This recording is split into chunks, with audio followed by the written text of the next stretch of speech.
Live from the Ken and Valerie Baker studio at WHYY, this is Studio 2.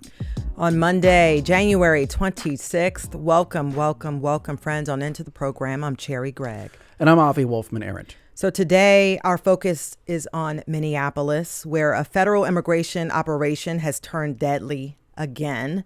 On Saturday, federal agents shot and killed Alex Pretti, a Minneapolis resident and ICU nurse, during what the Department of Homeland Security is calling Operation Metro Surge.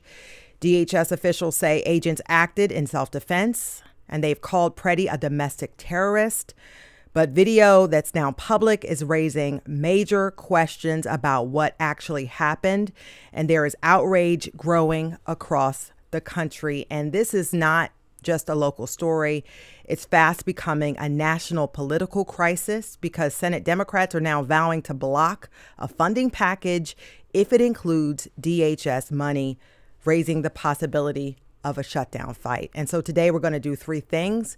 First, we're going to hear from a reporter who is on the ground in Minneapolis to get an idea of what's happening. We'll also speak with U.S. Senator Andy Kim from New Jersey about what Senate Democrats are planning to do.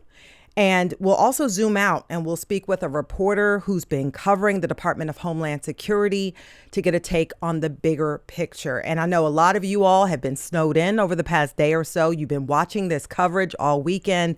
And so this is your chance to join the conversation and weigh in. Our question of the day is, what is your reaction to the ICE killing in Minneapolis over the weekend? Is this a turning point, do you think, in the national conversation? You can give us a call, 888-477-9499. The email is studio2@whyy.org. And if you're watching on YouTube or Facebook, share the video, have others join the conversation, and put your comments in the chat.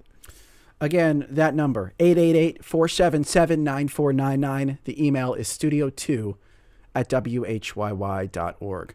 First, a trio of local news stories, and we'll start with the obvious one, Cherry.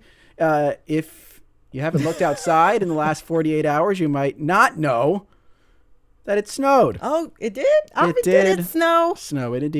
A lot. Just over 9 inches measured here officially in Philadelphia. A little more up in Allentown, a little less in Atlantic City, but a lot of folks really in that 8, 9, 10-inch range. It was a mix of snow and ice, really a very powerful storm. It's still messy out there this morning. 100 flight cancellations plus at PHL, trash collection suspended in Philly, schools closed. There was a SEPTA shutdown yesterday, but SEPTA is in the process of gradually restoring service throughout the day today. You can check septa.org/alerts for the latest. By the way, do not expect a lot of melting. It's going to be brutally cold this week. Highs in the 20s, lows in the teens and single digits. Oh, and by the way, there is a slight possibility of another snowstorm next weekend. I'm not joking about that. It's lower probability than when we were a week out from the storm that just happened, but it is potentially on the radar. So there you go. Possibility of more snow. By the way, the mayor had said that 1,000 city employees worked over the weekend, 600 vehicles on the road pushing the snow. They have this plow formation. I don't know if they have 3 plows that usually go back to back. Oh, and interesting. they do. I saw them today. It's like They're the flying in threes. V. Yeah, and they clear the area. I drove in today, and I don't necessarily recommend that for folks. I saw someone spinning out at the top of my street this morning. I saw 2 cabs sort of stuck on mounds of snow in the middle of the street, and people on foot were trying to help them dislodge their vehicle. I luckily have a 4-wheel drive off-road. Okay. I put the off-road on. Okay, bragging a little bit. Yeah. For the first time, but no, it's really serious. It's a snow day for kids. Everybody's home. Yeah. Perfect day to make a snowman. But while the snow is still pretty and white, before the dirt and slush gets involved. So real quick before we move on, shout out to the meteorologists. Y'all were People working. give them a They lot were of crap working this weekend. People give them a lot of crap. Cecily Tynan, Adam Joseph, Bill Henley, Brittany Shipp. Everybody works at all the big stations. Sue Serio. Love Sue. They called this storm spot on. And I have to remind folks, because everyone gets mad when the weather people miss a little bit. Modern meteorology is an absolute miracle. The fact that they knew that this storm was coming a week ago based on some cloud somewhere out in the ocean is unbelievable. And you should appreciate, because it saves lives, by the way, you should appreciate how good meteorologists generally are. Yeah. I'm pro-meteorologist, and I just want to put that on the record. And people were skeptical, but this time they nailed it. They said it was going to be like 8 to 12 inches. That was literally the call. They nailed it. They absolutely nailed it. And no one recognizes when they nail it. I'm going to be the one. Give them their flowers. Go Thank ahead, you. Avi Wolfman Thank you. Arentz. All right, story number 2. Go. Yes. I'm off my soapbox. Go ahead. Philadelphians have been reacting over the past couple of days to the Trump administration's dismantling of the president's house slavery exhibit at 6th and Market Streets in Old City. This was another big national story coming out of Philadelphia. That action took place Thursday afternoon when National Park Service officials, they removed panels from the Freedom and Slavery in the Making of a New Nation exhibit, which had been installed back in 2010 following years of community advocacy.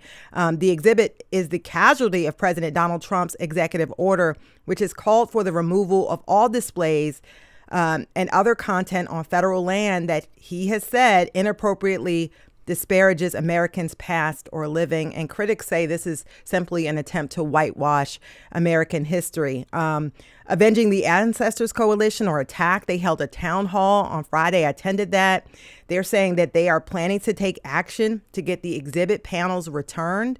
The panels were paid for by the city and through community fundraising, and yet they were taken by federal authorities. So folks want those panels back.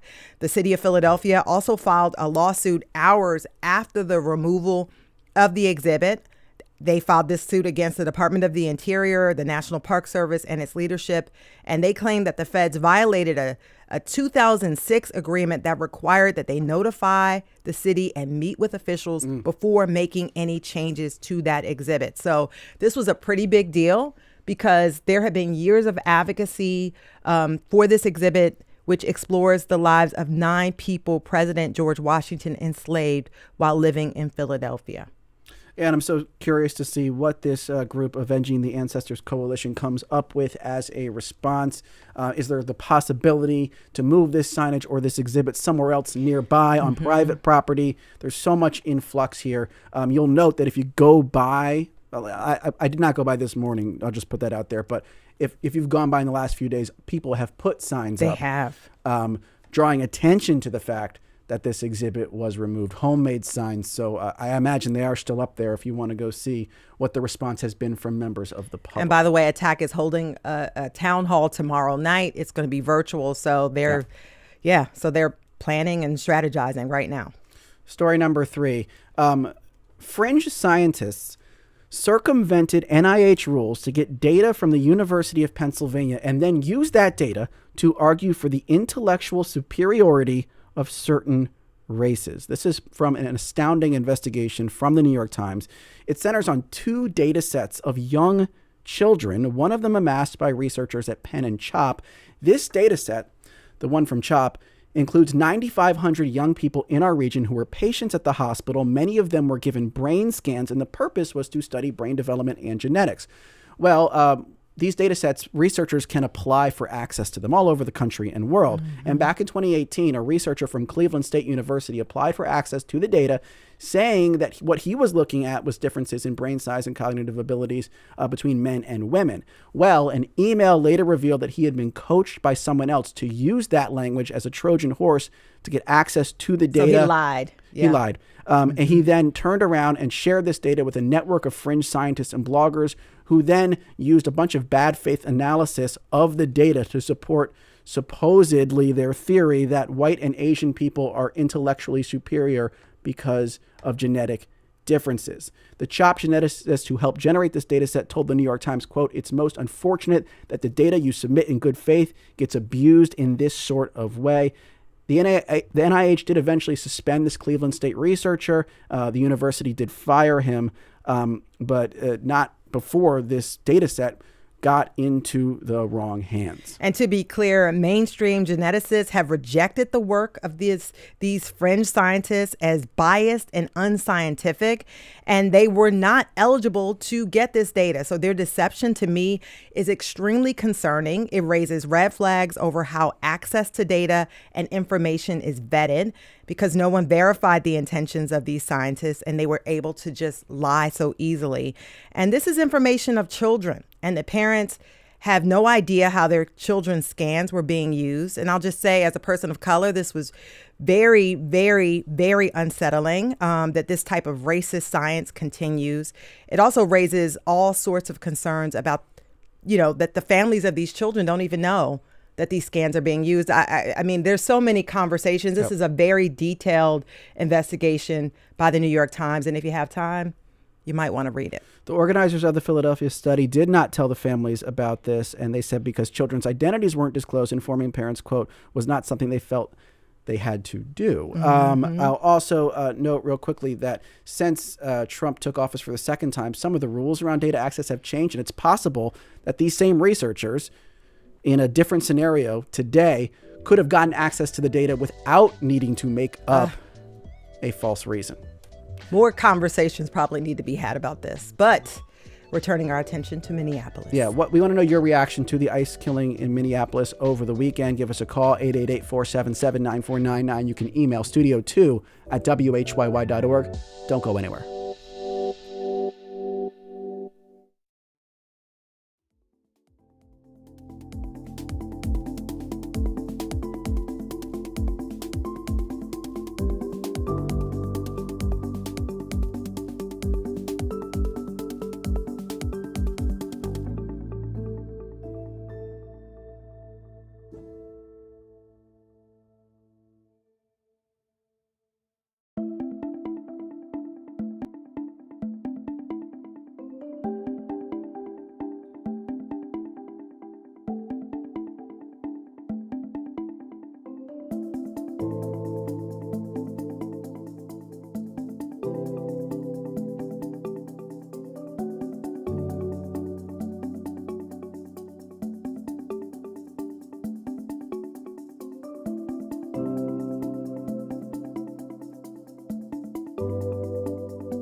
Welcome back to Studio 2 here on WHYY. I'm Cherry Gregg. And I'm Avi Wolfman-Arent. On Saturday, ICE agents in Minneapolis shot and killed Alex Pretti while he was on the ground unarmed.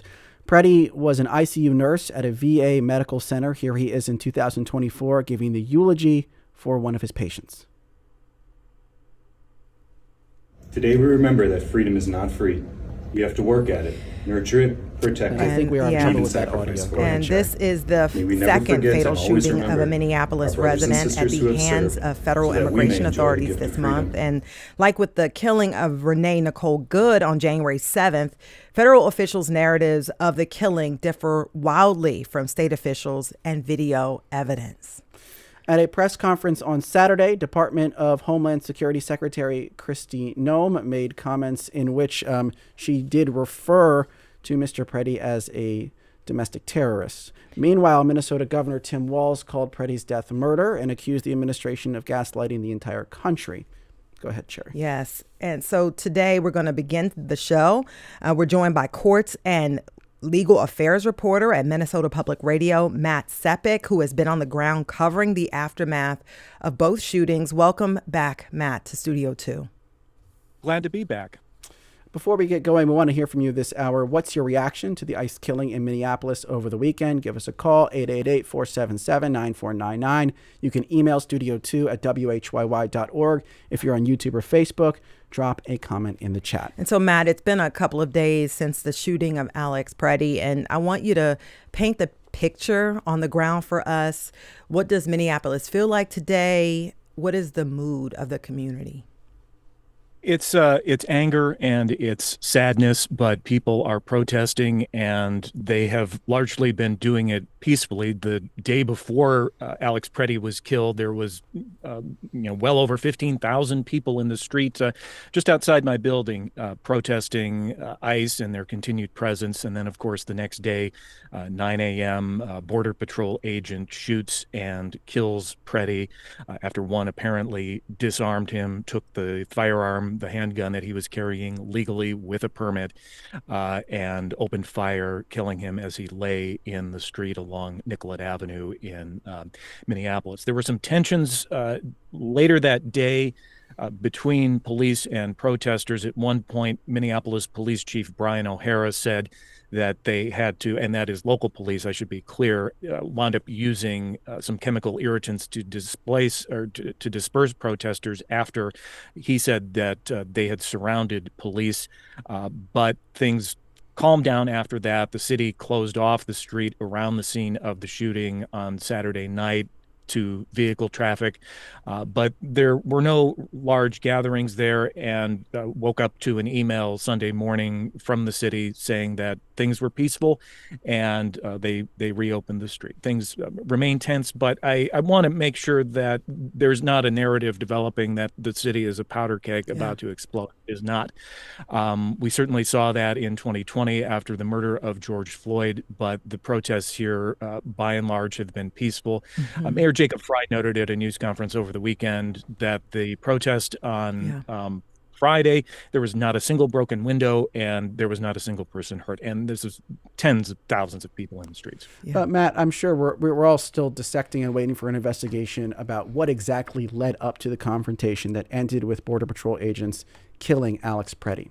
However, you've had a chance to observe what's going on generally around the city and take a look at how protesters and activists have been responding to various law enforcement actions by the federal government around the city, filming, blowing whistles, etc. From what you can see or what you know about what happened in this incident that led to Pretti's killing, was the lead up all that different from what we've seen at all other types of federal law enforcement operations throughout the city during this surge? In other words, what the bystanders were doing, filming, was it sort of normal in the range of what we've been seeing? I think that's a perfect way to describe it, Avi. This man, Mr. Pretti, was standing in the street directing traffic. I think he was filming. There was another observer, and he went to her aid after agents knocked her to the ground. That's when the confrontation began. They then, in the words of the mayor, Jacob Frey, pummeled Alex Pretti and knocked him to the ground, and one agent disarms him, as I say, before another, I believe it was another, opens fire. There's several agents there. I was on the air on Saturday right after the shooting with the Bulwark. They did a live video podcast on YouTube, breaking news. And one of their editors there really described it this way. Jonathan V. Last said it reminded him of a drug gang execution, and another person who has a long history of working on these types of investigations texted me the same thing. It looked like something that a street gang did. The way, but just to clarify, they killed it and then ran off. They just took off. But just to clarify, though, like the people videoing ICE or CBP agents while they're making some sort, that's been happening across the city, correct?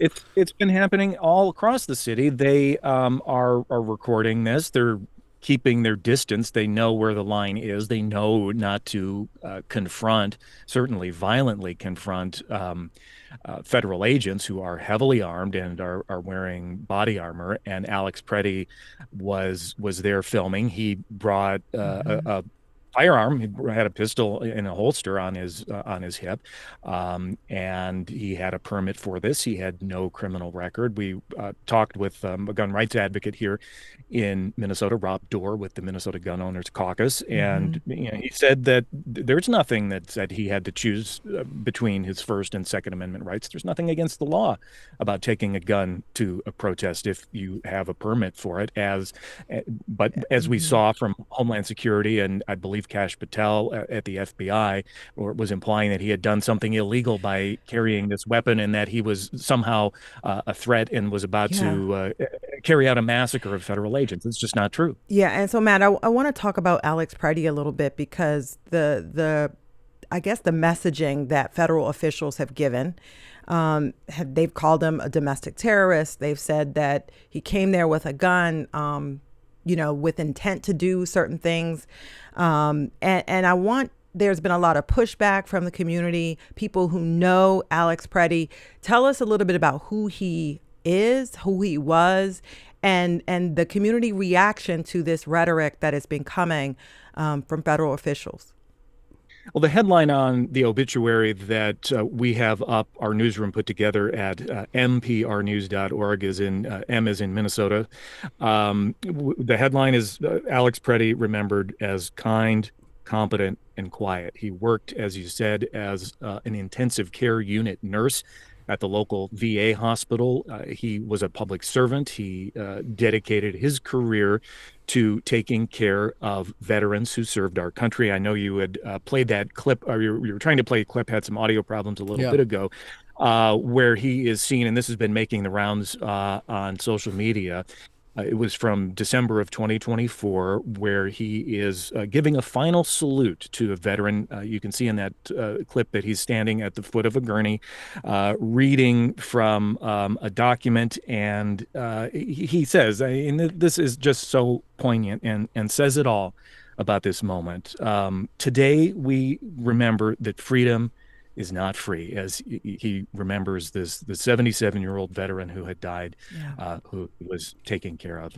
It really says it all about the kind of person he was and this moment that we're in now. What's the status of the local investigation into his killing? And I know there were a lot of issues about local police and investigators getting just access to the scene. Have they since gotten access? Or is an investigation in the works? What are local officials telling you? It's really just incredible to see what is happening with this. There's a court hearing today in St. Paul because the state police, the Bureau of Criminal Apprehension, which is the state investigative agency here in Minnesota that investigates shootings that are law enforcement related, they had to go to federal court and file a lawsuit to preserve access to evidence. They were concerned that the federal government was going to destroy evidence in this case. They were barred from going to the scene, even though they took the extra step, which they never have to do because there has always been cooperation between state and federal authorities when there's a shooting like this. They went to a Minnesota judge just as an extra step to get a search warrant for the scene. It's out in public on a public sidewalk. You normally would not need a search warrant for such a thing. They went and got it anyway. And still, the federal authorities blocked them from investigating this. The agents, as I think I mentioned, ran off right after the shooting. And it was left to protesters, people in the street, to make some effort to secure that scene and preserve the evidence. And it's the first thing, anytime there's an investigation of a shooting, you keep people out of there keep them from traipsing through and contaminating the evidence. Didn't happen. Yeah. And we don't know what kind of investigation is happening now, if any. I know the state is doing what it can, but without access to the evidence, it's very difficult to know what they can do. Yeah, a lot of questions there. And I want to just ask you about, I know the governor has said he will call in the National Guard. What's the status of that and as far as next steps? Well, the National Guard has been out. They are, I couldn't give you an exact number of how many are outside right now, but I will say there are not military vehicles in the streets. Where they have been, that I know, is at the Whipple building. It's a federal office building that is just south of Minneapolis, right on the edge of the international airport here. And that's where ICE has offices. That's where there's an immigration detention facility and immigration court. So this federal building has been the locus of much of the protest activity against ICE. And the National Guard was there yesterday, and I saw a video of them. News organizations have posted. They were handing out coffee and donuts to the protesters. It's very cold here. That snowstorm that you got in Philly missed us, but it's still very chilly. Temperatures in the negative double digits in the mornings. And the National Guard was out there handing out hot coffee, and they're wearing yellow vests because they want to distinguish themselves from the ICE and Border Patrol agents. They're wearing yellow, high visibility construction vests.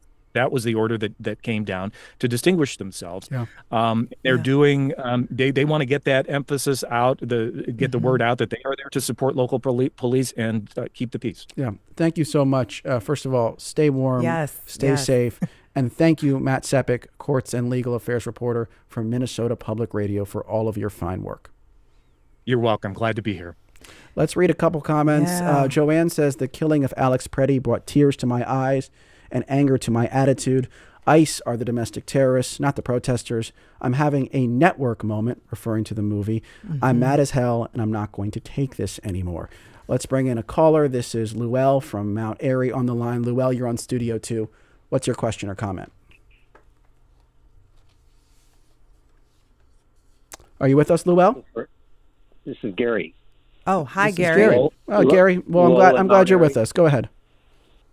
Yeah. Okay.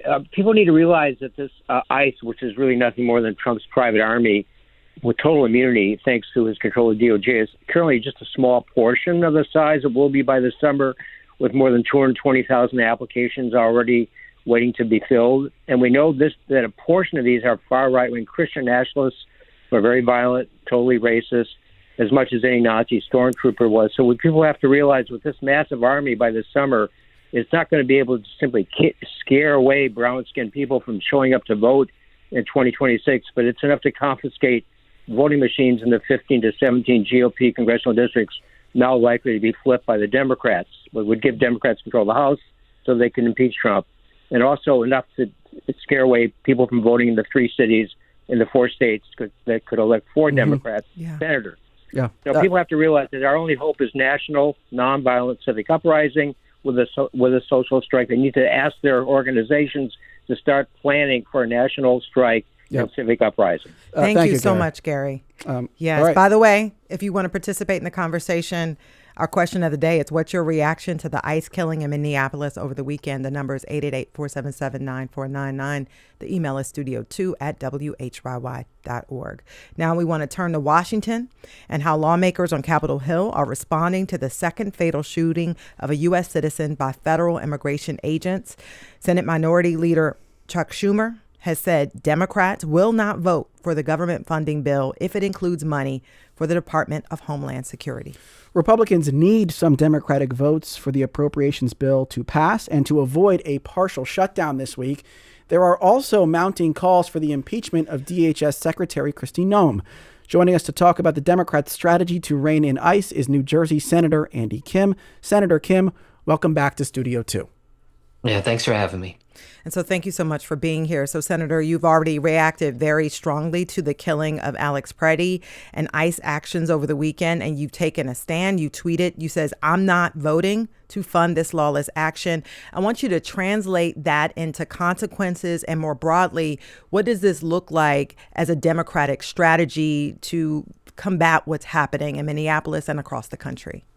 Yeah, well, look, I'll start by just saying I'm furious at what's going on. I mean, this is absolutely appalling. The lawlessness that we're seeing, the lives taken. You know, Alex Pretti, his family's statement was just so devastating to hear and see in this day and age in America. I mean, it's shameful what's happening, and we need to make sure that we are First of all, we need to get these ICE and CBP agents out of Minneapolis, out of Minnesota. This is just inflaming the situation. It's just pitting Americans against Americans. We need an independent investigation at what's happening because there's a cover up right now. The White House, Stephen Miller, attacking Alex Pretti, calling him a would-be assassin. I mean, this is just disgusting, honestly, and just needs to stop. And we need to stop this cover up of what's happening and actually be able to have truth as the foundation for what's going on. So those are just a few of the things that we absolutely need to see. But this is just appalling. It should be appalling to everyone across the political spectrum. Yeah. Just at what's happening right now. But you and other Democrats have said you will not vote for this latest round of funding that's coming up at the end of the week. What will that do? And specifically, you're against funding to the Department of Homeland Security. Talk about consequences here and how you're hoping by pulling this lever, it will change things. Yeah, well, look, first and foremost, I hope the American people just really understand and see that this is, something that the Republicans pushed forward last year with the reconciliation bill. That, by the way, transferred all this money that we were trying to use for healthcare for millions of Americans that needed, and literally transferring that to DHS, to ICE, to CBP, and we see what they're doing with it now. And that's just something that I hope is crystal clear, that this has been a long time in the works for them, and this is what their plan has been all along. So, look, I am not going to support that type of lawlessness.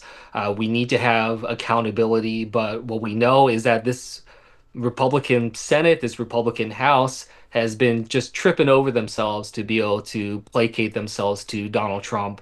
And it's on them. They own this, and they own this absolute mess that is unfolding before us.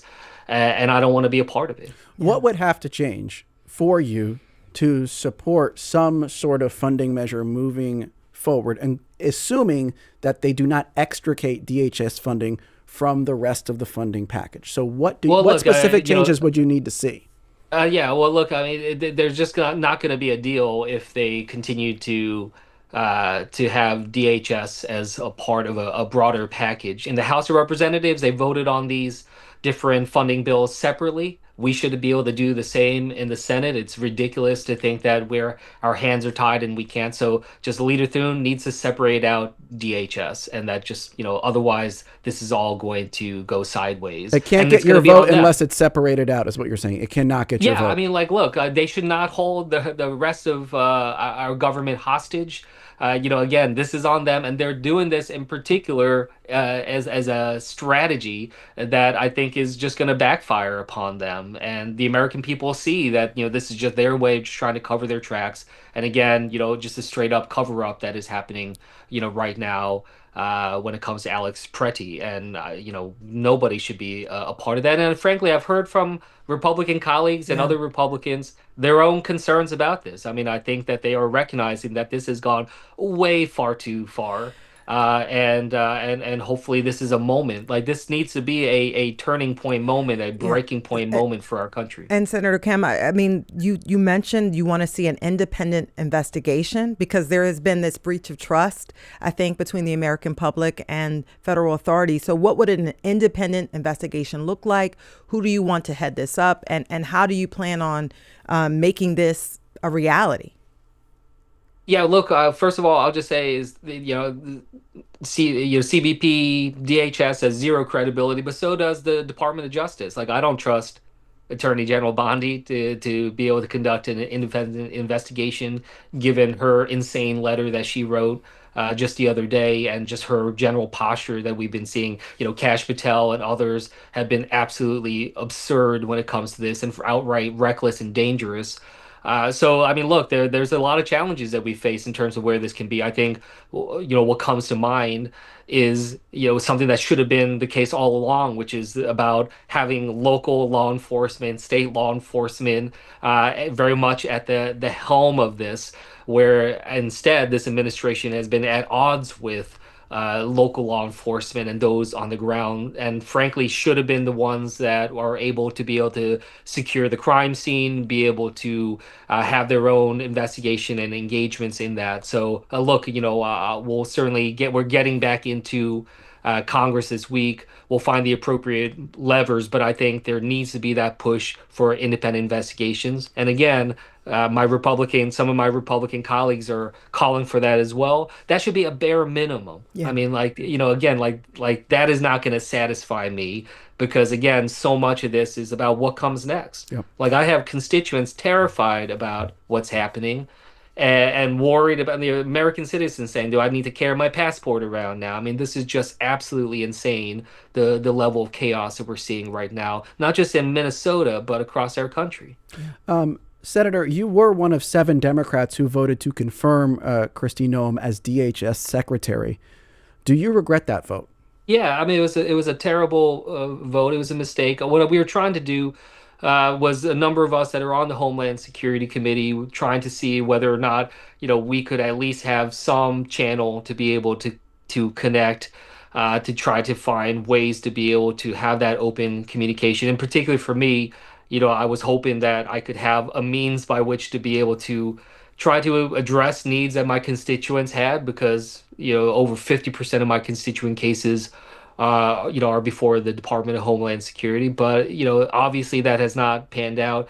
But what I will say is that, it's not just about Kristi Noem here. I mean, we're talking about Homeland, we're talking about Stephen Miller, we're talking straight to Donald Trump. I mean, I've called for Kristi Noem to resign. I don't think she should be in that job, but this administration would just put right back in somebody that'll just continue to do their bidding. This is a deep rot to the core. And people like Stephen Miller, I truly believe he's the most dangerous person in our country right now. These are the people that are in charge and at the helm and are pushing this absolutely dangerous and reckless approach that's wreaking so much damage across our government and frankly our communities. Well, Senator Andy Kim from New Jersey, I so appreciate your time today on this Monday, and you're welcome back anytime on Studio 2. Thank you so much. And coming up on the other side of the break, we're talking to Nick Miroff, who covers immigration enforcement for The Atlantic. And we'd love to hear from you. What's your reaction to the ICE killing in Minneapolis over the weekend? The number is 888-477-9499. The email is studio2@whyy.org. We'll be right back.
And welcome back to Studio 2 here on WHYY. I'm Cherry Gregg. I'm Avi Wolfman-Arent. We are talking about Alex Pretti's killing by federal immigration agents in Minneapolis over the weekend. There is growing national anger over it, especially as federal officials, including DHS Secretary Kristi Noem and Border Patrol Chief Greg Bravino, make statements that directly contradict videos from the scene.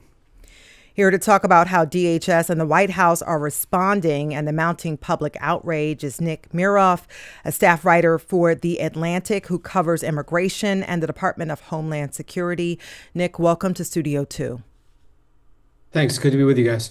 Our question for you this hour, what's your reaction to the ICE killing in Minneapolis over the weekend? Call 888-477-9499. Email studio2@whyy.org. YouTube, Facebook.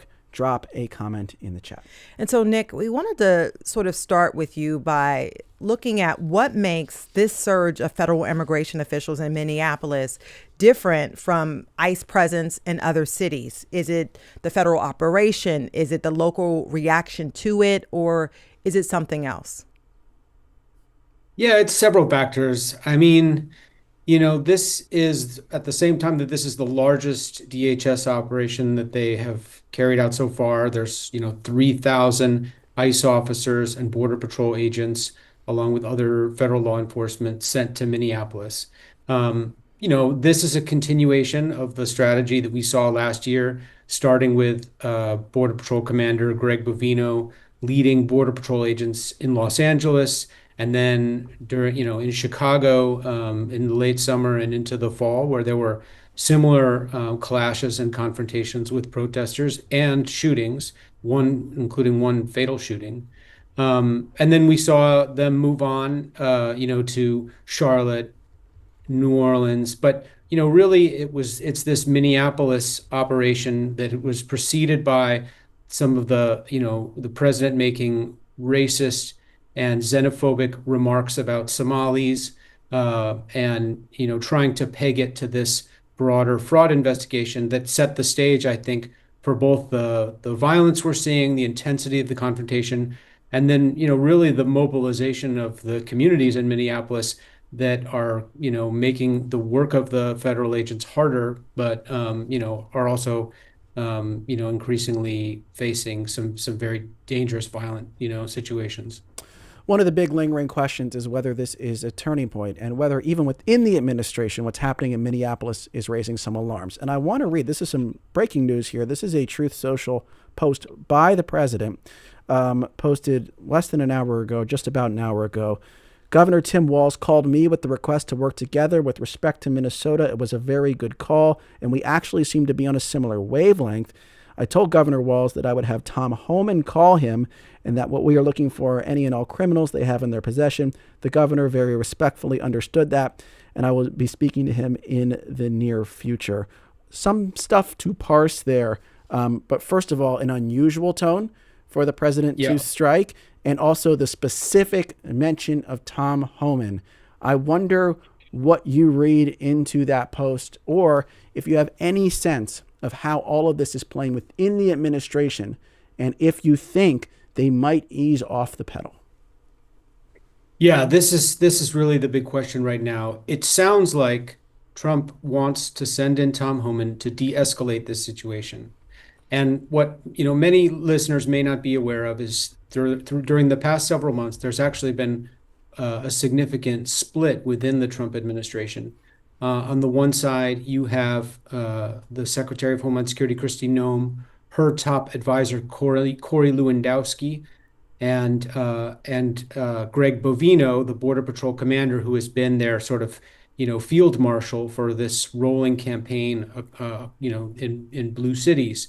Tom Homan, whose official title is White House Border Czar, is a longtime ICE official and rhetorically is obviously on the same page as the other members of the president's team, but he's really been kind of sidelined by the Department of Homeland Security, along with the head of Customs and Border Protection, Rodney Scott. And the fact that Trump is now calling in Homan, sending him to Minneapolis, and some of Homan's recent statements about wanting to work with city officials to let ICE into the city, work in the city's jails, all of that points to an off-ramp. Now, whether these characters can navigate this incredibly dangerous situation onto an off-ramp is yet to be seen, but that does appear to be what Trump is trying to lay out. And is this a kind of a deal that Governor Walz and Mayor Frey and others in Minnesota, who are dealing with incredible public outrage, are they, willing to work with Homan to negotiate something? So that's what we're all going to be watching for in the coming hours and days. Yeah, and I'd also heard remarks from the president on the news talking about how there could be, a pullback of ICE agents in Minneapolis. He said the folks there had been doing a great job. I want to talk about what was going on, or what has been going on internally among immigration authorities. I've heard and read reports, some of your reporting as well, that there had been some discontent among ICE agents and others who are on the ground. Some folks even resigning. The sentiment sort of changing from when people were hired. Could you give us a sense of how the folks on the ground doing the work, carrying out ICE actions, how they have been responding or feeling in response to what's been happening in Minneapolis? Sure. I mean, the thing to keep in mind is that Stephen Miller and Kristi Noem and Corey Lewandowski have both ICE and the Border Patrol operating outside of their comfort zones and operating outside of roles that they have been trained for historically. Right now, we have Border Patrol agents nowhere near the border who are on the streets of U.S. cities trying to make these arrests, confronting very angry community members and protesters. And we have ICE officers who have been trained throughout their careers to try to do low-key, what they call targeted enforcement, where they do some research in advance who they want to take into custody. They try to figure out how to do that safely and with minimal confrontation and drama. They are also now out in the street trying, doing these showy operations with cameras rolling, set to music for the administration's social media accounts. So everybody is outside of their comfort zones. All these agents and officers are wearing masks. They're uneasy with what they're doing. They're being pushed to meet arrest quotas. And while plenty of them are obviously on board with what the administration wants to do, it's just something that is far outside of their comfort and training. And so certainly, we're hearing every day from veteran officers and officials who think that this is a bad idea and who saw the shooting of Alex Pretti in this context and want some kind of de-escalation. Let me read in some comments. Native Man says, thank God for cameras, phones, and videos, and the people filming, and respect for the many investigative journalists with integrity willing to show us all the truth. Victor says, I have what is probably going to be a very unpopular opinion, but I'd rather have U.S. troops on these streets than these random anti-immigrant security guard brutes signing up for bonuses and free guns. Let's bring in a caller. This is Joe from Mount Airy. Joe, you're on Studio 2. What's your question or comment? Good afternoon, Ivy and Sherry, and to your wonderful guests. I just want to say this, as a 64-year-old black man and a Muslim, as I told y'all producer, it's sickening to me, to my stomach, because as a black man, I know injustice and pain. And to see two beautiful people get gunned down, Sister Renee Good and Brother Alex Pretti the other day, it's sickening. And what's even more sickening, Ari and Sherry, to your guests, is my listening to some conservative media, and they trying to justify it. And they dehumanizing the people that got killed, and some still being sympathetic. They calling the people terrorists, saying they got what they deserve. I mean, how any human being, I don't care whether you black, white, Muslim, Christian, Jewish, how can you sit there and watch these people being murdered in cold blood and justify it, man? Where's your humanity, man? That's why it's so sick. That's why I thank God for WHYY and balanced media coming from WHYY and NPR, because at least I get some balance. Now it's Yeros too. They get some balance, because these people are sick, man. They're some evil, sick human beings. And I close with that note, Ari and Sherry. Thank you. Yeah, thank you so much, Joe. Thank you. From Mount Airy. John says, Trump will never relent, admit he's wrong. Narcissists at this level cannot or respect anything he does not like. See the unnecessary erasure of black people. He is not governing for the citizens. He's governing for MAGA. But again, I go back to what we've seen, Nick, just over the last maybe 12 to 24 hours. It does feel like this has created a crack. It's penetrated the bubble of the administration. And I think the real question moving forward is, what does that really mean? Do you get a sense that maybe this is a Waterloo type moment for the administration when it comes to immigration enforcement? Or do you think, look, it's reset, go to another city, try again, perhaps with different rules of engagement? It could be both. I mean, there's a scenario in which this is a moment where they are going to step back and regroup and try to have different, faces and voices out there. But I think we know that if they abandon this tactic of, going around the country to these blue cities and carrying out these showy operations, that it's going to look like a defeat or a loss, or they're going to take it as one. So how do you, after all of the apocalyptic rhetoric from people like Stephen Miller and others in this administration who have set up this campaign as this sort of struggle for the future of the United States, how do you walk that back? And that's one of the problems with having, the senior law enforcement officials of your country who are supposed to be in these neutral professional roles, going out and talking like this every day. It just digs digs them into a situation in which it's very, very hard for them to save face politically and adopt different tactics that are going to be less aggressive. One of the things I hear over and over from a lot of DHS veteran DHS officials, including those who obviously support the president, is that just tactically they think that this is bad. That it's too provocative, that if you turn down the temperature, you can be more effective at actually accomplishing the kind of deportation goals that Trump wants. Before we let you go, Nick, I want to ask a bigger picture question that you've written about recently. These recent incidents, these recent killings, have made people reflect upon the purpose of DHS. And there was always a fear from its beginning that by consolidating all of these law enforcement organizations under one massive umbrella, you could create an organization that was simply too powerful, almost like an American version of the KGB.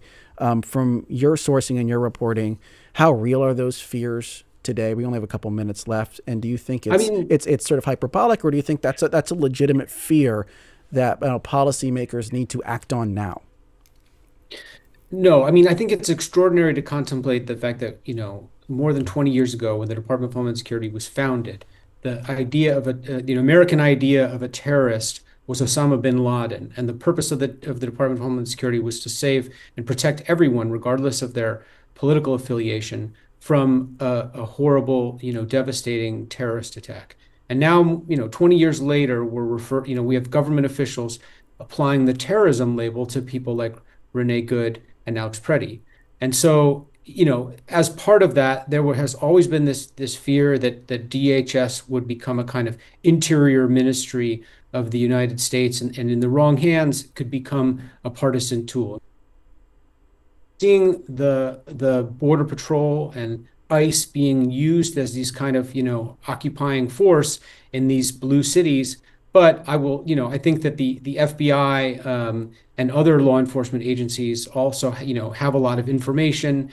It isn't just the case that these agencies are going to be turned in a way. It's a symptom of a kind of a broader approach to imposing this administration's agenda across the country, including in places where it's really politically not welcome. And as we wrap up, we have about a minute left. I just want you to tell me, what will you be looking for in the investigation that is going to be happening about what happened both to Alex Pretti, but also to Renee Good, and just what will you be looking for to see if this administration really has turned a corner and is working to regain the trust of the American people?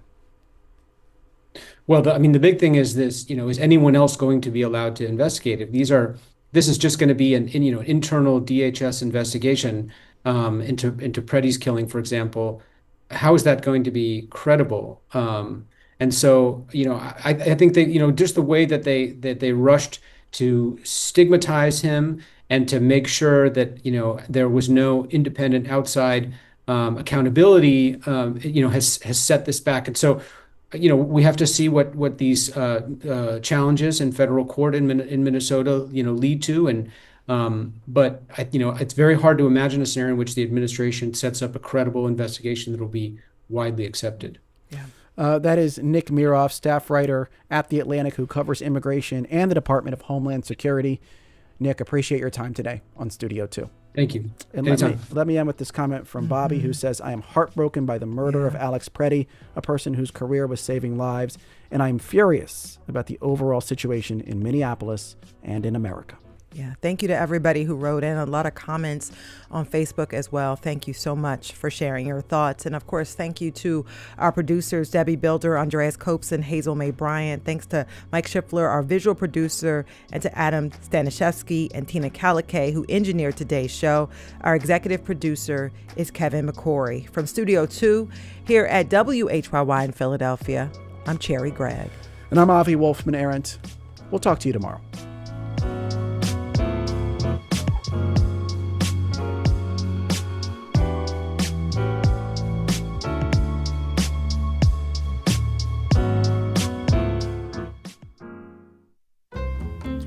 Tomorrow at noon, we are launching a brand new monthly series we're calling The Big Fix. Woo-hoo. Each month, we're going to tackle one of the country's biggest issues: healthcare, climate change, political polarization, and think big on possible solutions. And our first Big Fix episode looks at K-12 education, and we want your ideas. How can we reinvent America's schools to meet the current moment? You can email us, studio2 at whyy.org, and then join us, of course, for the conversation tomorrow. Coming up next, though, is Here and Now.